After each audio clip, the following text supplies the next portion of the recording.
A revolution in the ancient art of farming. One Durham walnut grower shared with me why improved soil health through innovative practices is key to a brighter future for all of us. Sustainability, you know, one of these things, that's the big buzzword now, and farmers have always been sustainable. Durham walnut grower Dax Kimmelshue is looking down to drive his bottom line up.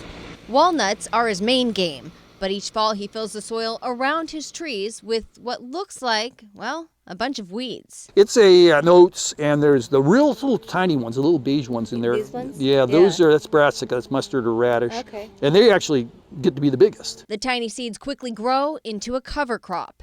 It will be the young walnut tree's best friend for the next 3 years. Till the trees start to grow together and you don't get enough sunlight down in to get them going. Planting cover crops is an up-and-coming regenerative agriculture practice. It's more and more of a science, and we're always learning.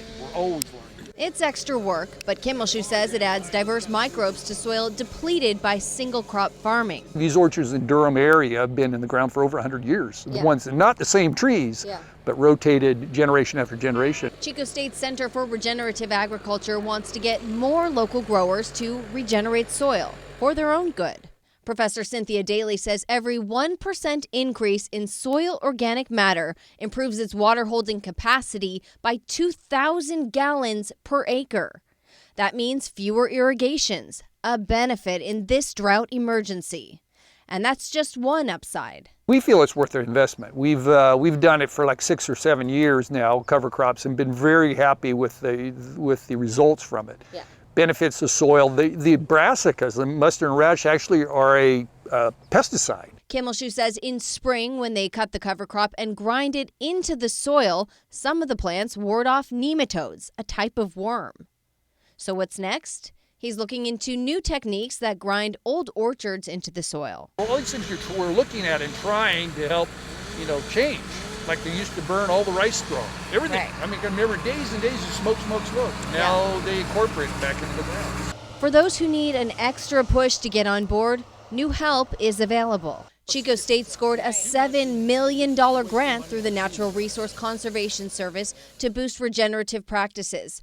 Not just cover crops, but also composting, crop rotation, and managed grazing. It's all changing. It's all changing throughout the year. So as every year is something new coming out, and you think, okay, how can I make that work for me?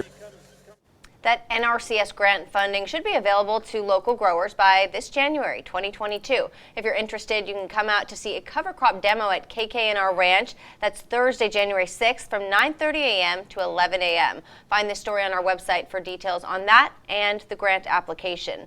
I also asked Congressman and farmer Doug LaMalfa about the impact of regenerative farming.